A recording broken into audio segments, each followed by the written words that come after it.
Hello everyone, welcome back to Something of Everything. In this video we shall see how to reduce space between a ladder and the text in between. So this is a ladder that we have written. This is a multi ladder we have selected from here. Just change the line type to the original one first. Just create a ladder and write the text. As you can see, the space is very small, but in this ladder the space is very much. So how to reduce the space in between? As you can see, it will show you it is a multi-ladder.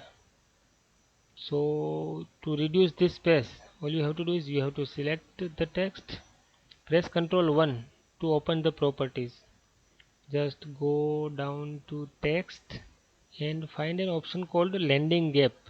As you can see, the landing gap here is 15, and in this multi-ladder the landing gap is 2.